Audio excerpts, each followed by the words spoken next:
नमस्कार दोस्तों, मैं पंकज आपका फिर एक बार स्वागत करता हूं हमारे YouTube चैनल APC अकेडमी पर। और आज जो मैं टॉपिक आपके साथ डिस्कस करूंगा वो है पंजाब। आज मैं आपको पंजाब के बारे में कुछ इंटरेस्टिंग फैक्ट बताऊंगा और कुछ ऐसी इंपॉर्टेंट इन्फॉर्मेशंस दूंगा जो डायरेक्ट आपके एग्जाम में कई बार पूछी जा चुकी है और आगे भी आपके एग्जाम में आपको हेल्प करेगी। सो आई होप आप इस सेशन को ध्यान से देखेंगे और जितनी भी बातें मैं आपको बताऊंगा आप उन सबको सीख लेंगे। तो चलिए शुरू करते हैं हमारा आज का टॉपिक पंजाब। तो पंजाब के बारे में सबसे पहले अगर मैं बात करूं तो मैं बात करना चाहूंगा पंजाब के प्रसिद्ध नामों के बारे में कि पंजाब को और किस किस नाम से पंजाब जो है वो जाना जाता है। प्रसिद्ध नाम, तो सबसे पहले अगर हम बात करें पंजाब शब्द का अर्थ क्या है, तो पंजाब शब्द का अर्थ समझने के लिए हमें पंजाब शब्द की संधि विच्छेद करना पड़ेगा जो होता है पंज जमा आब। पंज का मतलब होता है पांच और आब का मतलब होता है पानी। तो अब आपको इसका अर्थ बिल्कुल क्लियर होगा कि पंजाब को 5 नदियों की भूमि भी कहा जाता है। क्या कहा जाता है पंजाब को? लैंड ऑफ 5 रिवर्स, 5 नदियों की भूमि। किसको कहा जाता है? पंजाब को कहा जाता है। तो अब आप सोचेंगे कि 5 नदियों की भूमि कहा जाता है तो वो 5 नदियां कौन सी हैं? तो चलिए उन 5 नदियों के बारे में मैं भी आपको बताता हूं और कैसे आप उनको इजीली याद रख सकते हैं वो भी यहां आपको मिल जाएगा। तो 5 नदियों के बारे में मैं बताने के लिए आपको एक छोटी सी पंच लाइन बताऊंगा। वो कुछ इस तरह से है, JCBRS, JCBRS। अब आप बोलेंगे ये पंच लाइन कैसे हुई? तो पंच लाइन अब बनेगी ये कि JCB का आपको पता होगा क्या होती है। कंस्ट्रक्शन वर्क में ये मशीन यूज होती है JCB। आपने रोड उखाड़ना है आप JCB बुलाते हो, आपने घर उखाड़ना है आप JCB बुलाते हो। और जब JCB वाले आते हैं तो वो क्या करते हैं? रुपीज लेते हैं, रुपीज। तो JCBRS, अगर आपको ये वर्ड्स याद हो जाते हैं तो आपको पंजाब की इन 5 नदियों का नाम कभी नहीं भूलने वाला। चलिए इनको एक्सप्लेन करते हैं। तो सबसे पहली नदी है झेलम और दूसरी नदी है चेनाब, तीसरी नदी है ब्यास, चौथी नदी है रावी और 5वीं नदी है सतलुज। तो है ना ये कमाल, आप आसानी से इन पांचों की पांचों नदियों को याद रख सकते हैं और कभी भी नहीं भूलेंगे। कैसे? अगर आपको याद है कि JCB वाले क्या लेते हैं? रुपीज। और ये कहां काम आता है? पंजाब में 5 नदियों के नाम याद रखने के लिए। चलिए आगे बढ़ते हैं। सेकंड में बात करता हूं दूसरे नाम की। तो पंजाब को भारत के अन्न का कटोरा भी कहा जाता है। क्या कहा जाता है? भारत के अन्न का कटोरा। क्यों कहा जाता है? क्योंकि इनकी जो उत्पादकता है वो बहुत अधिक है। पंजाब की उत्पादकता काफी अधिक है, इस वजह से इसको भारत के अन्न का कटोरा भी कहा जाता है। तो ये दोनों ही नाम महत्वपूर्ण है, आप याद रखेंगे कि 5 नदियों की भूमि किसे कहा जाता है? पंजाब को। और भारत के अन्न का कटोरा भी किसे कहा जाता है? पंजाब को कहा जाता है। चलिए आगे बढ़ते हैं हम और बात करते हैं सेकंड पॉइंट के ऊपर। तो वो है पॉलिटिकल फॉर्मेशन, कि इसके गठन से संबंधित बातें करते हैं। तो पंजाब का गठन 1 नवंबर 1966 को हुआ था। कब हुआ था? 1 नवंबर 1966 को। अब ये डेट जो है हमारे लिए 1 नवंबर 1966 बहुत ही इंपॉर्टेंट है। क्यों? क्योंकि जो आपका पंजाब था, ब्रिटिश प्रांत का जो पंजाब था, उसको इसी तारीख को 2 अलग भागों में बांटा गया था। एक तो आपका बच गया पंजाब और एक यहां से अलग राज्य बनाया गया जिसका नाम था हरियाणा। और जो पंजाब का हिल स्टेट्स थे, जो पहाड़ी क्षेत्र थे, वो किसको दिए गए? हिमाचल को दिए गए। तो इसलिए ये डेट आपकी इंपॉर्टेंट हो जाती है क्योंकि ये किसी एक पर्पस को फुलफिल नहीं करती, हालांकि 3 चीजों को आपको याद करने में हेल्पफुल रहेगी। क्या?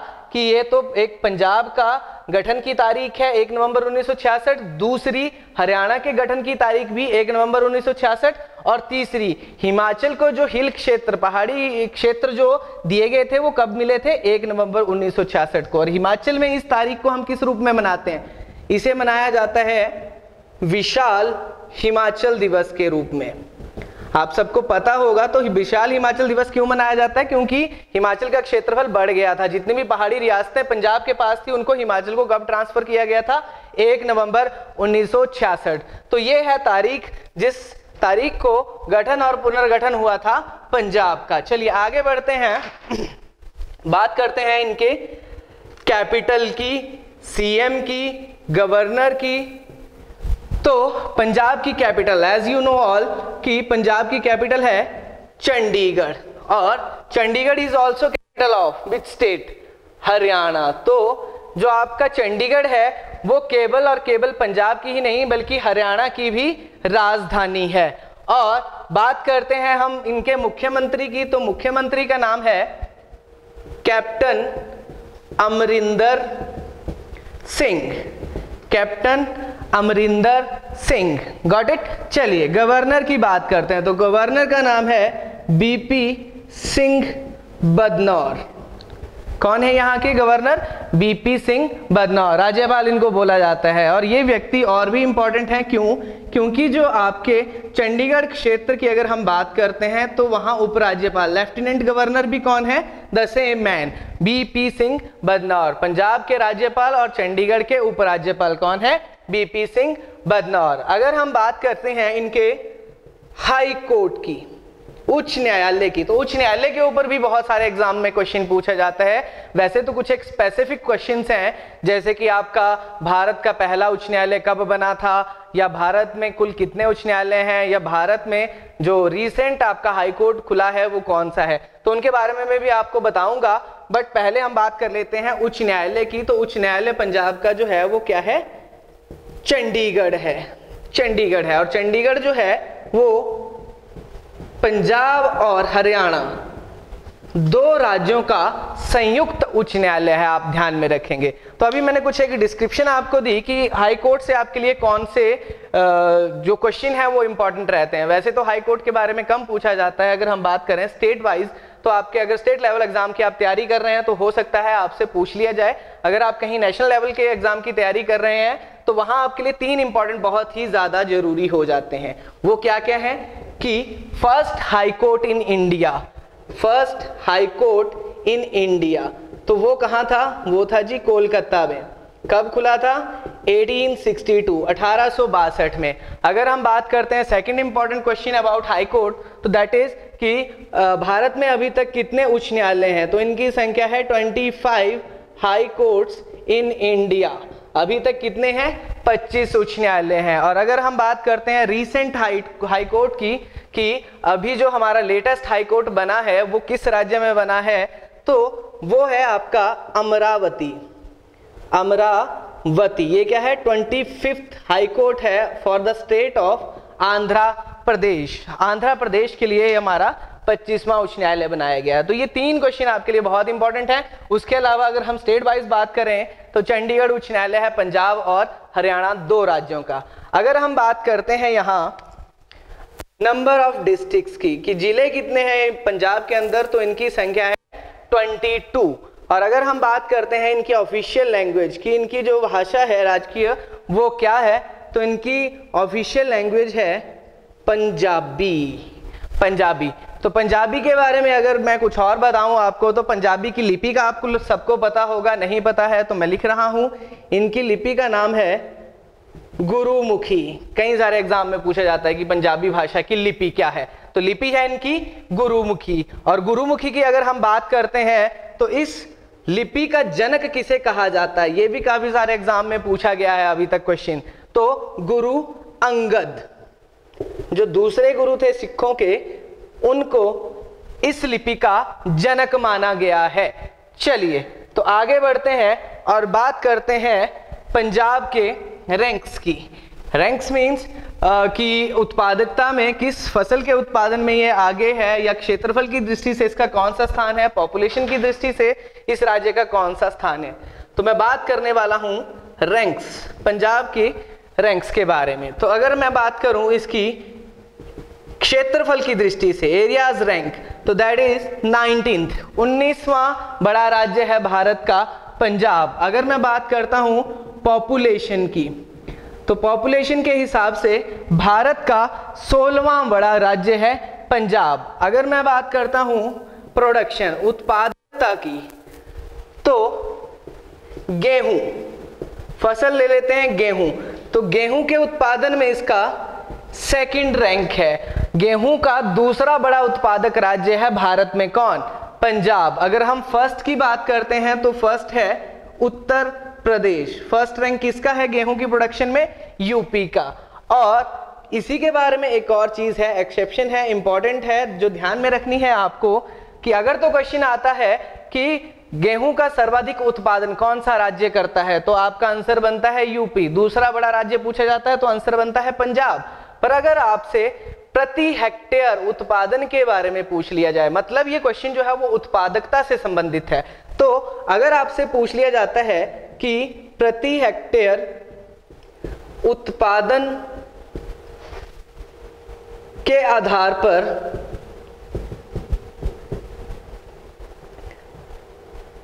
गेहूं के उत्पादन, गेहूं के, यहां गेहूं ऐड कर देता हूं, गेहूं के उत्पादन के आधार पर बड़ा राज्य, तो आपका आंसर बनता है पंजाब। तो ये क्या है इसके बारे में मैं बता देता हूं कि देखिए उत्तर प्रदेश जो है क्षेत्रफल में बड़ा है पंजाब के मुकाबले, तो जो वहां की अगर टन्स में अगर हम बात करते हैं, कुल उत्पादन की बात करते हैं, तो उनका उत्पादन जो है वो ज्यादा रहता है। पर अगर हम बात करते हैं उत्पादकता की, तो पंजाब छोटा है। अगर हम सपोज करो कि एक एक छोटा खेत हम हर राज्य में बीज देते हैं, तो सबसे ज्यादा गेहूं कहां होगी? तो उस हिसाब से ये क्वेश्चन है, तो सबसे ज्यादा गेहूं कहां होगी? आपके पंजाब के अंदर। तो इसलिए कहा गया है कि अगर क्वेश्चन आएगा पर हेक्टेयर प्रोडक्शन के ऊपर गेहूं के, तो फर्स्ट रैंक आता है पंजाब का। अगर आता है कुल उत्पादन के ऊपर क्वेश्चन, तो फर्स्ट रैंक आता है यूपी का और सेकंड रैंक आता है पंजाब का। चलिए आगे बढ़ते हैं और नेक्स्ट बात करते हैं गन्ना। सेकंड अगर फसल की बात करूं तो गेहूं के बाद गन्ना, तो गन्ने के उत्पादन में भी पंजाब का दूसरा स्थान है और पहले स्थान की बात करते हैं तो अगेन यूपी। उत्तर प्रदेश के बाद दूसरा बड़ा राज्य, गन्ना उत्पादक राज्य है पंजाब।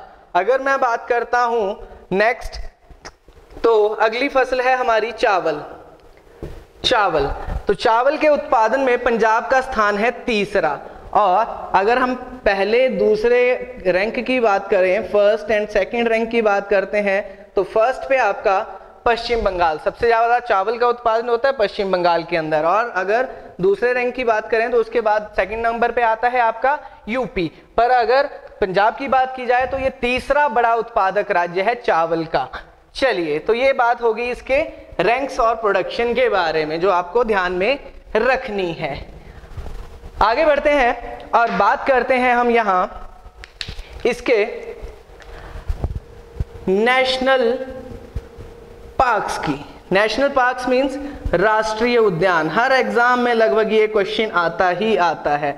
राष्ट्रीय उद्यान, हर एग्जाम में एक राष्ट्रीय उद्यान के बारे में जरूर पूछा जाता है। तो जैसा मैं पहले भी बता चुका हूं कि ये जो हमारे लेक्चर्स हैं वो स्पेसिफिकली बनाए जा रहे हैं HP टैट को ध्यान में रखते हुए। जितने भी आपके टैट के एग्जाम हैं या क्लैरिकल के जितने भी एग्जाम हैं, हमीरपुर बोर्ड के जितने भी एग्जाम होने वाले हैं, आपके टीचिंग के जो कमीशन है उनको ध्यान में रखते हुए, पुलिस के एग्जाम को ध्यान में रख के ये कंटेंट जो है डिजाइन किया गया है। तो आपने जो भी चीजें मैं कराऊंगा डिस्क्रिप्टिव होंगी, छोटी होंगी और टू द पॉइंट रहेंगी। चलिए, तो राष्ट्रीय उद्यान के ऊपर बात करूं तो पंजाब में एक राष्ट्रीय उद्यान, सिर्फ मैं आपको एक ही राष्ट्रीय उद्यान के बारे में बात करूंगा। अगर पंजाब से राष्ट्रीय उद्यान के ऊपर क्वेश्चन आता है तो डेफिनेटली यही क्वेश्चन पूछा जाएगा। तो पंजाब में जो इंपॉर्टेंट नेशनल पार्क है उसका नाम है हरी के पतन। हरी के पतन वन्य जीव अभ्यारण्य, वाइल्ड लाइफ सेंचुरी, वन्य जीव अभ्यारण्य। ठीक है जी।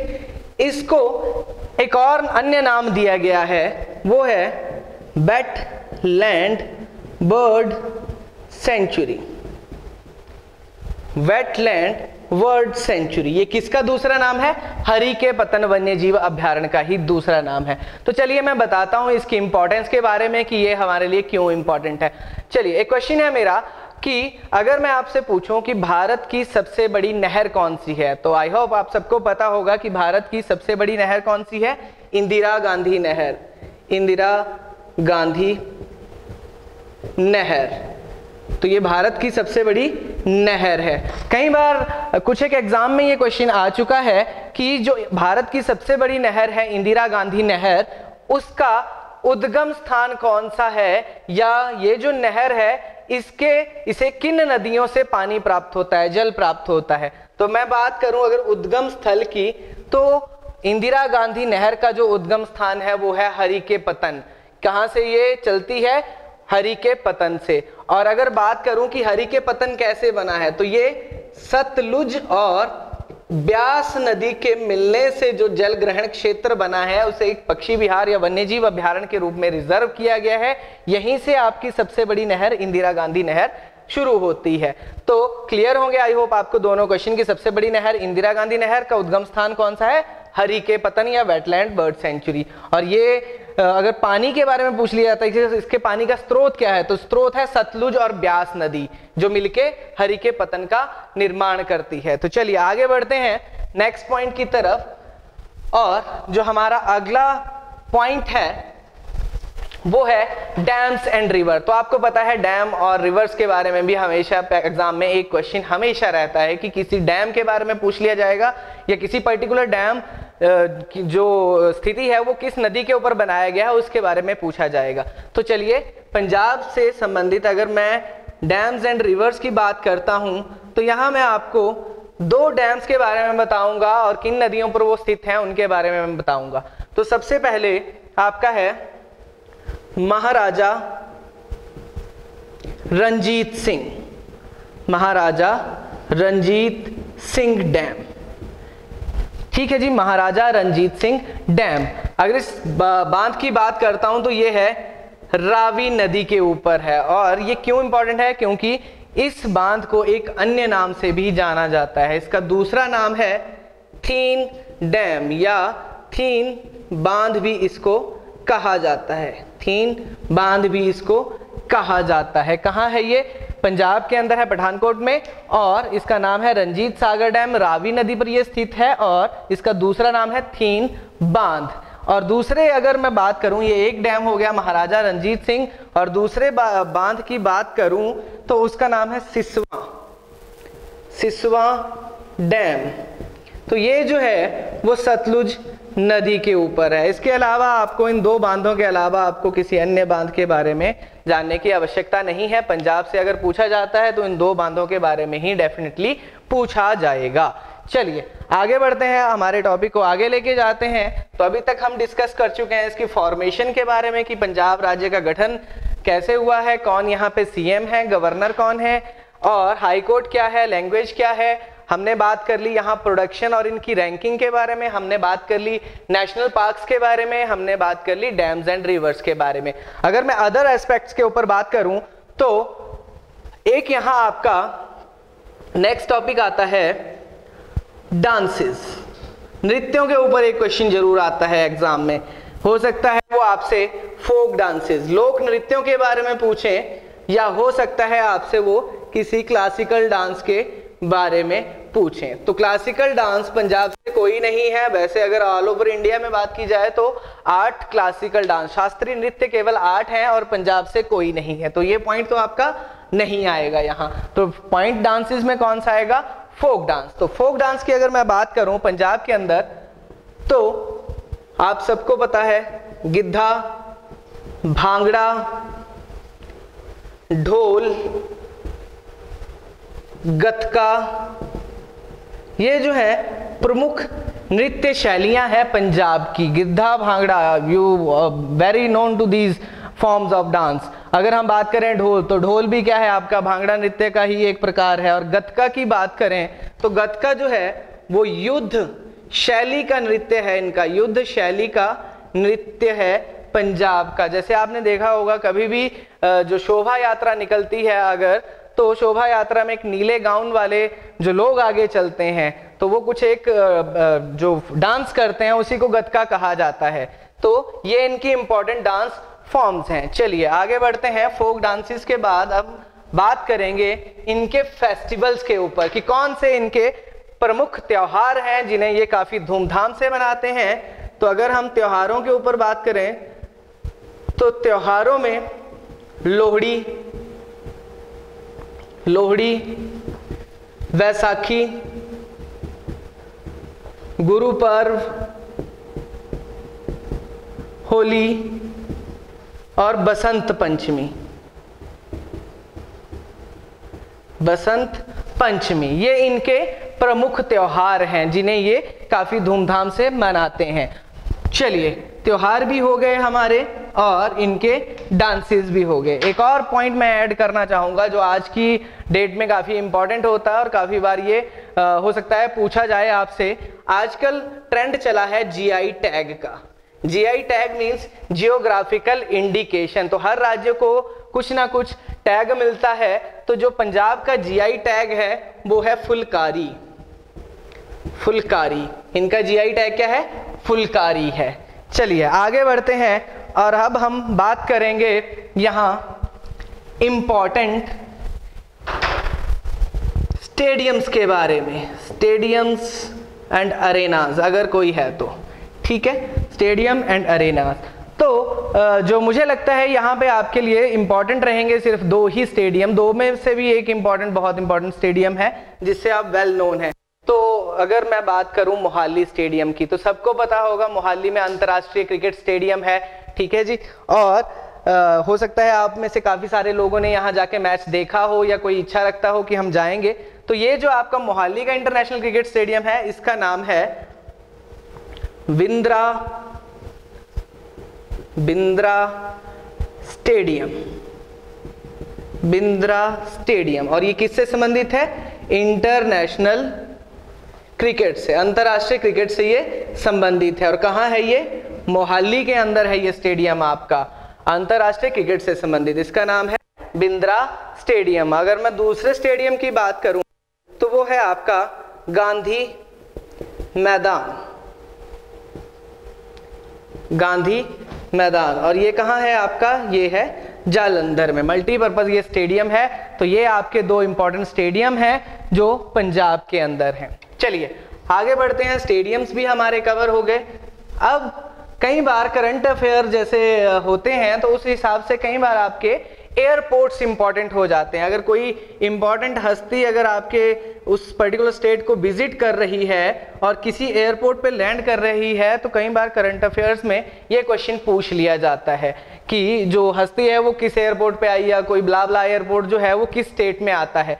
तो एयरपोर्ट्स की बात करूं तो यहाँ सबसे इंपॉर्टेंट एयरपोर्ट है गुरु रामदास इंटरनेशनल एयरपोर्ट, अंतरराष्ट्रीय हवाई अड्डा। कहाँ है ये? अमृतसर में है, चलिए, तो ये जो आपका गुरु रामदास इंटरनेशनल एयरपोर्ट है अमृतसर में। एक और यहाँ इंपॉर्टेंट फैक्ट है आपको जो ध्यान में रखना चाहिए कि अमृतसर एक सिटी है। अमृतसर जो शहर है उसकी स्थापना किसने की है?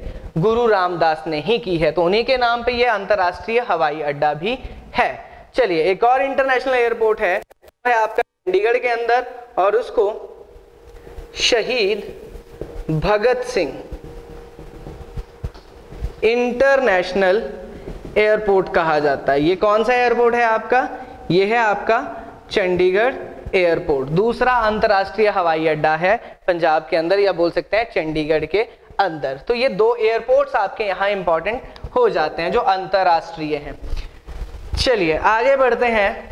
कई बार आपने देखा होगा पावर प्रोजेक्ट्स के ऊपर क्वेश्चन पूछा जाता है। पावर प्रोजेक्ट्स, परियोजनाएं जिनको बोला जाता है, सीधा सीधा अगर मैं हिंदी में बताऊं तो परियोजनाओं के बारे में पूछा जाता है कि जैसे हीराकुंड जल विद्युत परियोजना कहाँ है, या कई बार पूछा जाता है कि आपका जो कोई पावर प्रोजेक्ट है, थर्मल पावर प्रोजेक्ट है, वो कहाँ है, या परमाणु जो यंत्र है वो कहाँ है, संयंत्र। तो उस तरह से अगर पावर प्रोजेक्ट्स की बात करें पंजाब के तो ये बहुत ही आसान है आपको याद रखना। कैसे कि पंजाब के अगर हम रीजन की बात करते हैं तो यहाँ सिखिज्म है, सिख धर्म है, और जितने भी लोग हैं मेजॉरिटी ऑफ पीपल्स जो हैं वो सिख धर्म से जुड़े हुए हैं। और सिख धर्म में आपको पता है 10 गुरु महत्वपूर्ण है, 10 गुरु हुए हैं सिखों के अंदर।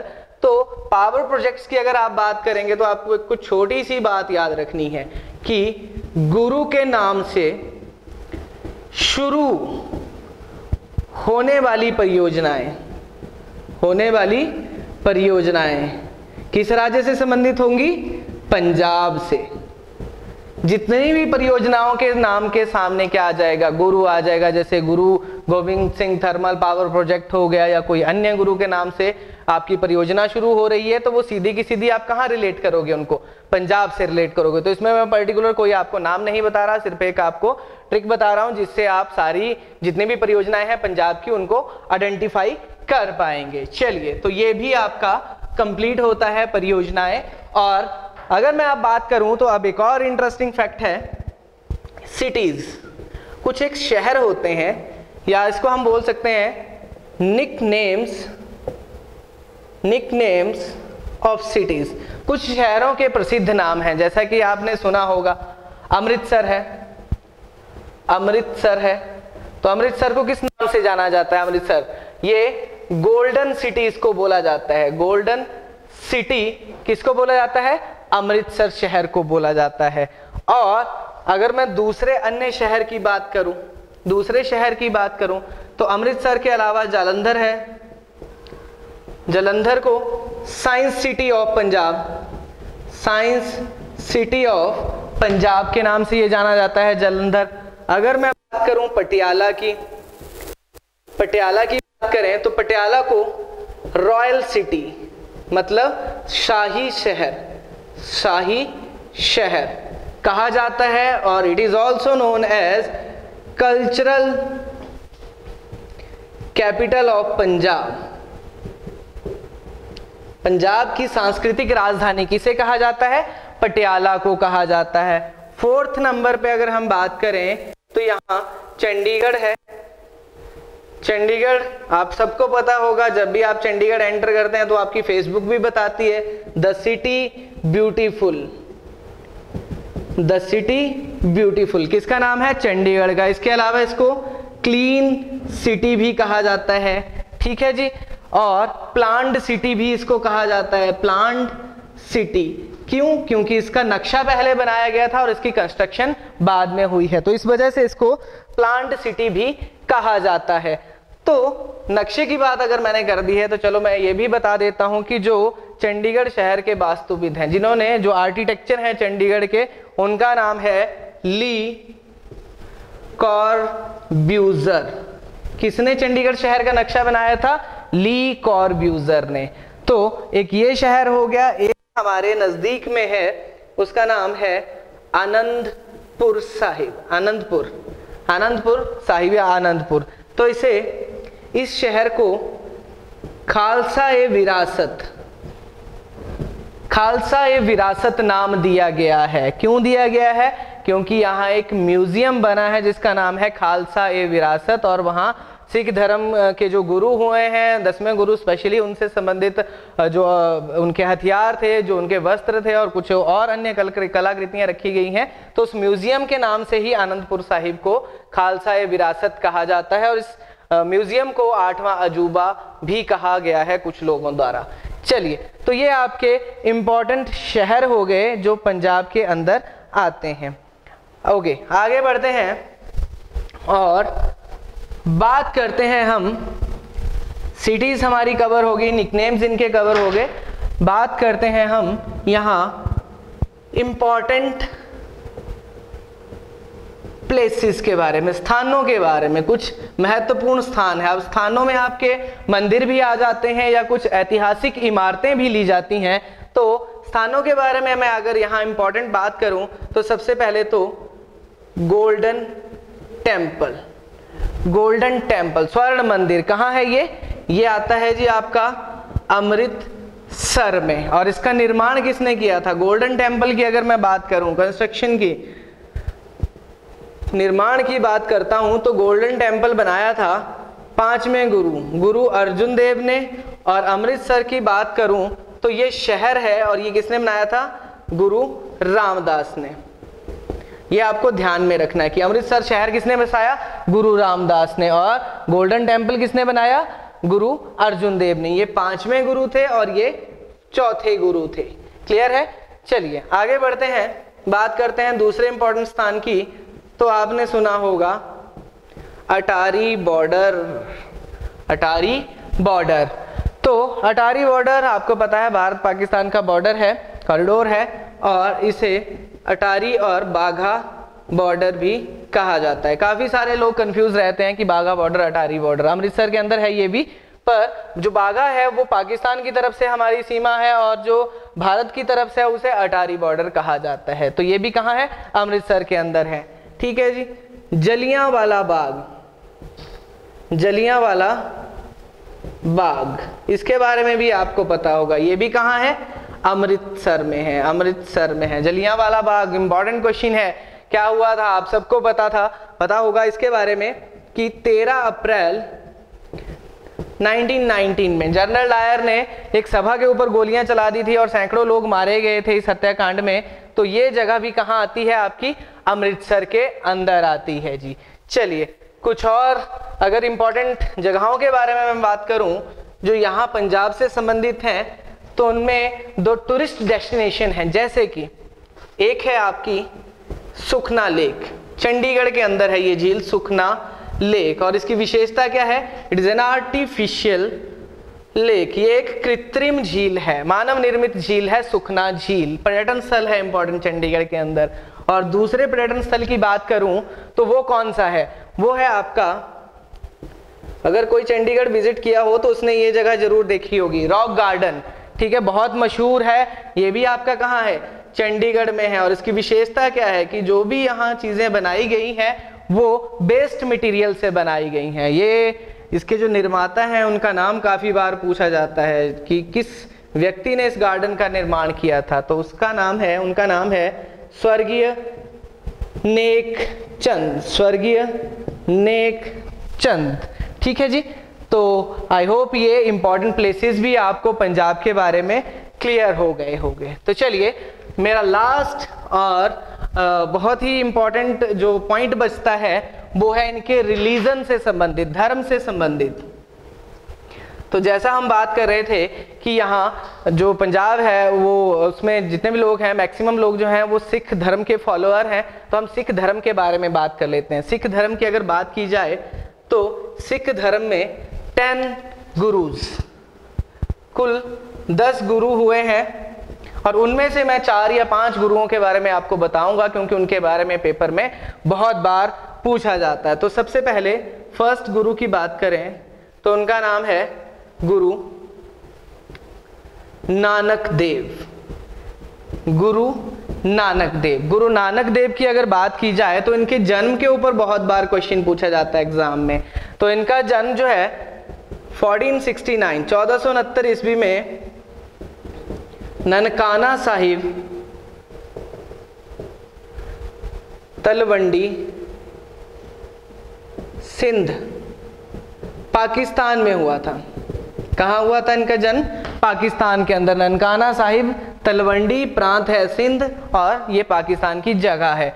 और इनके अगर इंपॉर्टेंट काम की बात की जाए तो इन्होंने 1500 ईस्वी में सिख धर्म की स्थापना की थी। सिख धर्म की स्थापना कब की थी, 1500 ईस्वी में। और एक और इन्होंने इंपॉर्टेंट काम किया था, इन्होंने लंगर व्यवस्था शुरू की थी।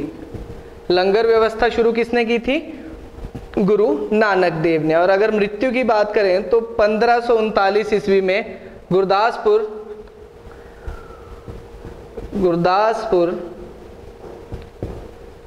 में इनकी मृत्यु हुई थी। तो ये थे सिखों के पहले गुरु जिन्होंने सिख धर्म की स्थापना की थी। अगर मैं बात करूं दूसरे गुरु के बारे में तो सेकंड गुरु, गुरु अंगद देव जी। तो इनके बारे में जो सबसे इंपॉर्टेंट बात थी वो मैंने आपको बता दी है कि ये जनक हैं किसके, गुरुमुखी लिपि के। गुरुमुखी लिपि का जनक इनको कहा जाता है। नेक्स्ट अगर मैं बात करूं तो मैं आपको बताना चाहूंगा जो आपके लिए गुरुओं में से इंपॉर्टेंट है वो है फोर्थ गुरु, चौथे गुरु। उनका नाम है गुरु रामदास। गुरु रामदास। और इन्होंने क्या किया था, इन्होंने अमृतसर शहर की स्थापना की थी। कब की थी? 1577, 1577 ईस्वी में इन्होंने अमृतसर शहर बसाया था। और अगर मैं बात करूं नेक्स्ट, तो वो हैं आपके फिफ्थ गुरु, पांचवें गुरु, गुरु अर्जुन देव। ये बहुत इंपॉर्टेंट है, बहुत बार एग्जाम में पूछा जाता है गुरु अर्जुन देव के बारे में, अर्जुन देव के बारे में। तो उन्होंने कुछ एक इंपॉर्टेंट काम किए थे। इन्होंने एक तो गोल्डन टेम्पल बनाया, स्वर्ण मंदिर किसने बनाया है? पांचवें गुरु, गुरु अर्जुन देव ने। और इन्होंने आदि ग्रंथ की रचना की है, आदि ग्रंथ की रचना। आदि ग्रंथ क्या है? आदि ग्रंथ है सिखों के पहले गुरु, गुरु नानक देव की जीवनी। वो किसने लिखी है? गुरु अर्जुन देव ने। ये सारे काफी सारे इनमें से क्वेश्चंस हैं जो हम अपने फेसबुक पेज के ऊपर अपडेट करते रहते हैं। और अगर आप ये वीडियो देख रहे हैं तो ऐसे आप काफी सारे इंटरेस्टिंग बातें सीख सकते हैं हमारे पेज के साथ जुड़ के भी। हमारा फेसबुक पेज है एपीसी एकेडमी। आप अगर आपने अभी तक फॉलो नहीं किया है तो उसको जरूर फॉलो करें। चलिए आगे अगर मैं बात करूं तो इसके बाद हमारे लिए सीधे 10वें गुरु इंपॉर्टेंट हैं। और 10वें और आखिरी गुरु वो कौन से हैं? गुरु गोविंद सिंह, गुरु गोविंद सिंह। अगर इनके जन्म की बात की जाए तो 1666 में इनका जन्म हुआ था बिहार के पटना में। और यहाँ भी एक गुरुद्वारा है जिसको तख्त श्री पटना साहिब के नाम से जो जाना जाता है। दूसरा मशहूर बड़ा और मशहूर गुरुद्वारा है अमृतसर के बाद, तो वो ये है। दूसरी इंपॉर्टेंट बात इनकी कि इन्होंने 1699 में खालसा पंथ की नींव रखी थी, खालसा पंथ की नींव रखी थी। ये सिखों के अंतिम गुरु थे। और बात करें अगर इनकी मृत्यु की तो 1708 ईस्वी में इनकी मृत्यु हुई थी। यहीं पे मेरा टॉपिक जो है वो समाप्त होता है। आई होप आपने ये लेक्चर एंजॉय किया हो। अगर आपको मेरा लेक्चर पसंद आए तो इस वीडियो को लाइक करें, शेयर करें और हमारे चैनल को जरूर सब्सक्राइब करें। धन्यवाद।